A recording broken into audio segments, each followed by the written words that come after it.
Hi, and welcome to SF Live. I'm your host, Christina Marie Flores.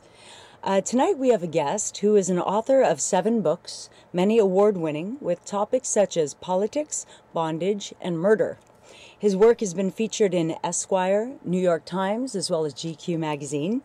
He's the founder of the Progressive Reading series that helps raise money for progressive candidates, and the editor of a new web magazine called therumpus.net. Please help me welcome the very busy and very talented Stephen Elliott. Welcome, Stephen. Hey, thanks for having me. Why San Francisco? What brought you to our fine city? I actually just ran out of gas. I was ski bum in Colorado. I was driving around, and I got to San Francisco. I was out of money. I was living in my car, and there was this whole .com boom going on. But I didn't know anything about that. I was just out of money, and so I got stuck here, and I found a little bit of work doing this and doing that, and I never left. When you were in Chicago, you were the ward of, you grew up in several group homes. Yeah, when I was 13, I left home, and I was on the streets basically for a year. I mean, it's a little more complicated than that. I would come home for a week, and then there'd be a fight, and I would leave again. Basically, for the entire year, I slept on the streets, and when I was arrested, sleeping in a hallway a year after I left, just before high school started, my father had moved, and so the state took custody of me. And so I spent the next 4 years in various group homes. I don't know, 4 or 5 different, institutional facilities. And so at 13, you were sleeping out on the streets. At 13 years old, I can't imagine that. How does that change you being, It's easier to do at 13 than it is at 37. Okay. A little more resilient. Yeah. And now, did you have friends that also were in that same situation? I did. I had several friends in that same situation. I had 2 other friends that became wards of the state. We were that kind of a group. We were those kind of kids. In fact, one of them ended up in the very same group home with me. So yeah, but I remember I had at least a couple of friends where I had broken into this broom closet in this building, and they would come and sleep in the broom closet with me. And it's a closet. It would be this, just a couple of 13-year-old boys kind of hugging each other and like sleeping under box tops on top of the convenience store near the grammar school. Yeah, that was my Chicago. That's quite a Chicago, let me tell Yeah. you. I guess it kind of makes you learn to adapt and to kind of like MacGyver your life into, whatever you need to find a way to survive at a young age. I think that there's some real positives that come out of it. But I also think that a lot of my friends in Chicago haven't done that well. I had 3 friends pass away in this past year, which is, I think, an extremely high percentage. One was a suicide, one was a drug overdose, another had an undiagnosed heart condition. I think, there's all this talk about like pulling yourself up from your bootstraps, and I've done pretty okay, so I'm not complaining. But percentage-wise, it didn't work out for people. And the people I've met in San Francisco, a lot of them went to Stanford, and the percentages are entirely different. All my friends in Chicago, most of them have had children and gotten divorced already. Okay. So they've already keeping with the program. Yeah, so they've bred new children into broken homes. Many of them have drug problems. My friends in San Francisco, it just is a different social group, a different class really, and they're all together. There doesn't seem to be any chance of anybody getting divorced in that group, and they're having kids at a much later age. They're buying property, but beyond all even the economic things, they're so much healthier. They're still learning.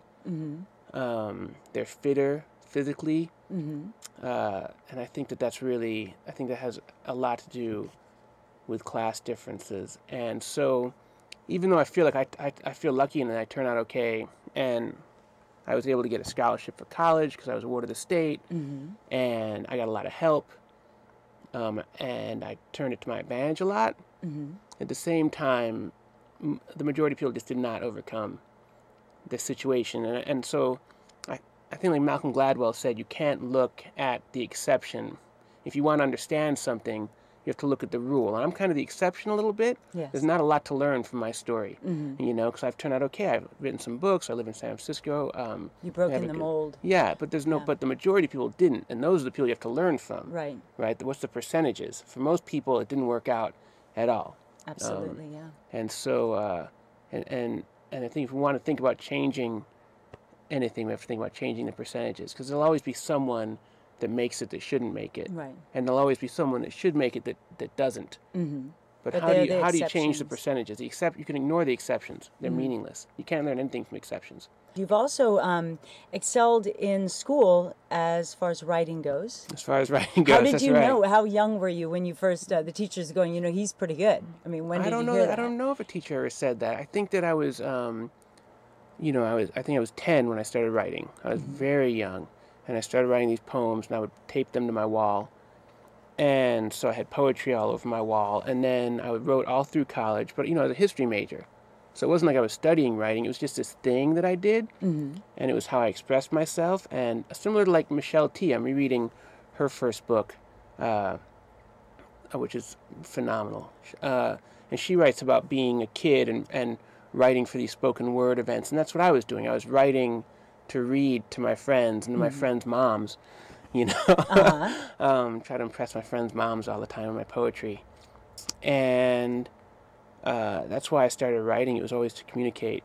And so I was surprised. I mean, when in my mid-20s, I started sending it, or early 20s, I guess, I started sending my writing to publications. I started getting published. I don't think I ever thought I could make a living as a writer. You know, I'd written 3 books before I ever sold a piece of writing, you know. What was the first one that actually sold?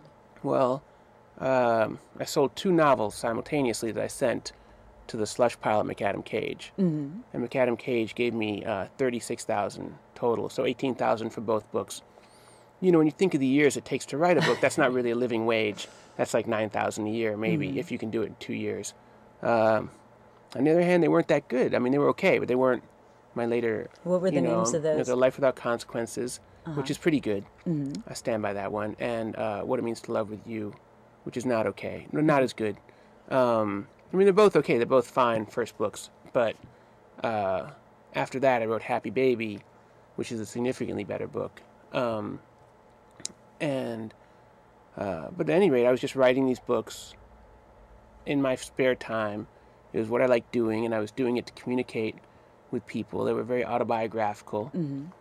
Now, Happy Baby is the one that you wrote in 2004?